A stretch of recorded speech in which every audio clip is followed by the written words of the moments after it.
In today's video, I'm going to give you the 4 steps that completely transform the way I feel about myself, and I'm sure they'll work for you too.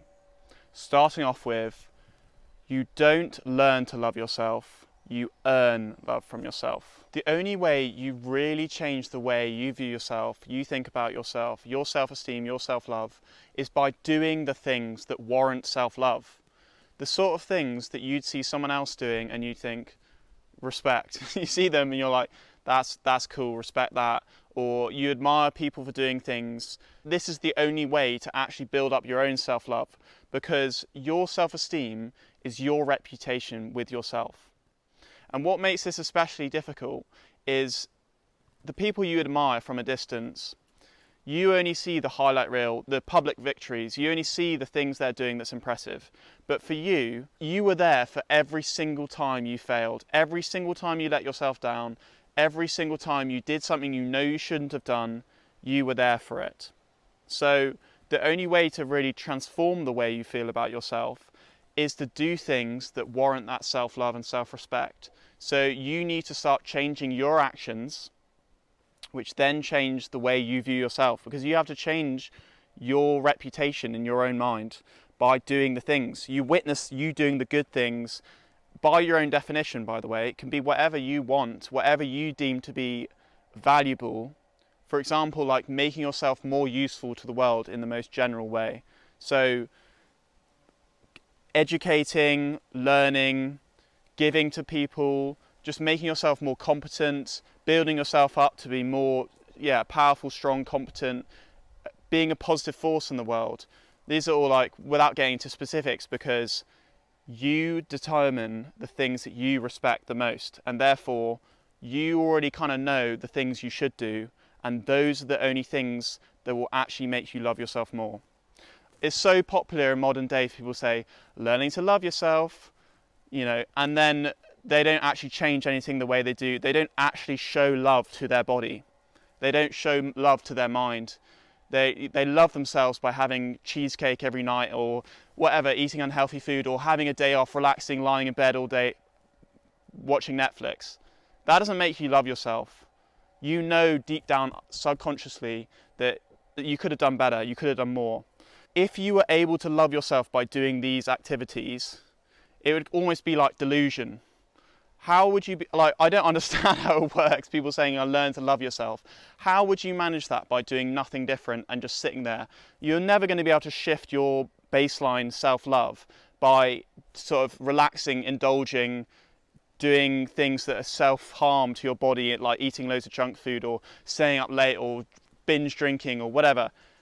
That is not how you earn self-love. Although that's kind of like the advice that is given to people who suggest the idea of learning to love yourself. They say, oh, have a day off all day, lie on Netflix all day, and don't do anything.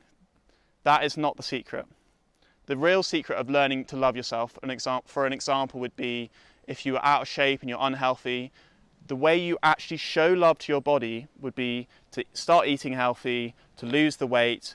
Then you'd build up your self-image and your self-love. That is how you do it. The second step is understanding the positive actions, positive self-image feedback loop. So it goes like this.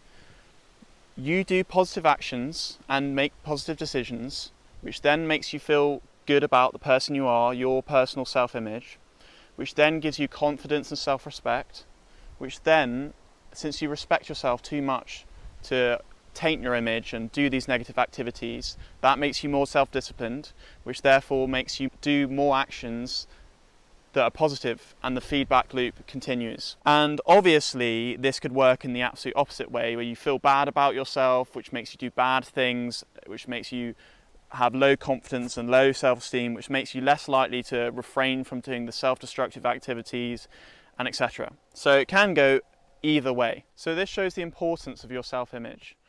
Paraphrasing from psychocybernetics, your actions and decisions are in total alignment with your self-image. So for example, if you had a self-image of an athlete or yeah, someone who really looks after their body, you wouldn't even have to try to not have the bad stuff, because it doesn't align with who you are as a person, who you view yourself to be. So for example, I view myself to be a healthy person, and hence I don't eat sugar and I don't do all these things, and that is not something that I consciously have to battle with. It's just natural for me, because that is who I am and that's who I identify with. Because I view myself a certain way, that means that I act in accordance to that image. I believe this idea is also in Atomic Habits, if I remember correctly. If you view yourself as someone who works out, like in the same example, an athlete, you don't have to say, oh, I've got to go to the gym now. It's just something you do. You don't even have to use the mental real estate to do it. So that's how powerful a self-image can be. It removes the resistance and the battle to do these good things. You view yourself and you just are. And therefore, it's easy. So the third step is managing your self-talk, the voice inside your head. You want to really listen and pay attention to the sort of things you say to yourself day on day, because that has an impact on your self-image. For example, you really don't want to ever say stuff like, you stupid blah blah blah, you fucking idiot, you're such a... Whatever you say to yourself whenever you make a mistake in your head. It's completely different saying things like this, like, you are this, you're that, no one will ever love you, you're... I don't know what your thing is, but I've experienced it myself, obviously, saying very critical things like, you stupid, blah, blah, blah, blah. Saying you are this is completely different to you're acting like this. So at the very least, change it, because I know you're going to get annoyed with yourself because you got, expectations for yourself. Change it from you're a bitch, you're a pathetic loser, to you're being a bitch. You're being a bitch. Your action right now is of a bitch. Instead of you being a bitch. It's completely different, because what you're telling yourself, if you keep saying this stuff in your head, subconsciously, you're internalizing that you're a bitch, you're a loser, because that's the sort of things you tell yourself all the time, every time you make some little mistake. Whereas if you're saying your actions right now are of someone who's a bitch, of someone who's a loser, that is not you. That's the way you're acting. It's not a personal attack on your self-image, which is so important because of this feedback loop like we're talking about. No matter how much good stuff you do and how brilliant and how hard you're trying and all these positive actions you're taking, if you're only degrading yourself as a person in your head and saying you're this, you'll never amount to anything, blah, blah, blah, all this stuff, that is hurting your self-image.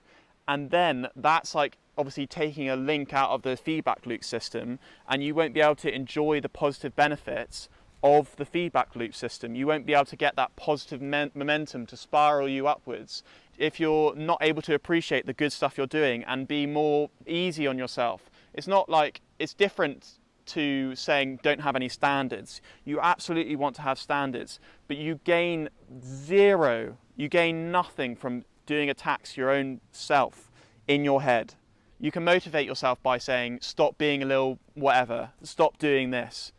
That's so different to stop being this. That's the most important point. So Peter Attia actually talks about this in the final bit of his book, Outlive, The Science of Art of Longevity, which is an amazing book, by the way. He used to be so self-critical. And what his therapist made him do is every time he made a mistake, he'd have to record and say something as if he was saying it to his friend, to a friend that he loved. Like, he likes archery. Whenever he misses his arrow, he would like snap his arrows over his legs and say, you fucking idiot, And instead, he would record a voice note as if he was saying it to someone, like a good friend. Like, you wouldn't say that to your girlfriend or something. Like, if she made a mistake, you wouldn't go, you stupid bitch, you fucking... Like, you would never say that. You would never say that. And you want to speak to yourself as if you're speaking to a friend. That is really important. Which segues on to the fourth point, which is set up your day and your schedule and your life as if you were managing someone you cared for, your friend or a loved one or a family member, so that they have an enjoyable and productive life. So this is straight from Jordan Peterson, by the way. You are your own boss if you think about it. You are the one who say, you got to do this and you got to do that. These are the things you have to do. And you're also your own employee. You also have to actually do the things. But he says you're a terrible boss and you're an even worse employee because your boss is just like unreasonable. It says, oh, you got to do this, do that, do this or that. And gives no sort of like break or enjoyment time or in it. It's just like a to-do list of everything you have to do. And your employee, obviously, you do the first thing, you're like, fuck this, I don't want to do this, and you just bunk off and go play video games or go watch porn or do whatever the fuck is more interesting than doing the stuff you have to do. So what's so important is you design your day and your schedule to be the day that you actually want. But what's important is you have the criteria of, by the end of the day, you're at least in better place than you were at the start. So you determine your own level of reward to responsibility, your own ratio, and you design it with compassion for yourself because you have to do it. You want to design it so you actually adhere to it. And once you've designed a day that you actually adhere to, then you can start getting some progress and you feed into this positive feedback loop again. You actually start doing the work. It's better doing 1 hour of scheduled work than scheduling yourself 6 hours of work, doing 20 minutes and then bunking off. You want to design your day so that you actually do the work you say you're going to do. And then you start feeling good about yourself. Then you start feeling, I can do this. Like, yeah, I'm actually doing it. Then you start being able to take on more work and you're being inspired to do more work because you feel good about yourself and that therefore makes you want to do more of it. And that is the secret. So that is the end of the video. Thank you so much for watching. If you liked it, like it. If you want to see more, subscribe. And check out this other video I made on why you shouldn't care what anyone thinks about you. Well, 99% of people, you should care about some people. And I explain how much you should care, when you should care.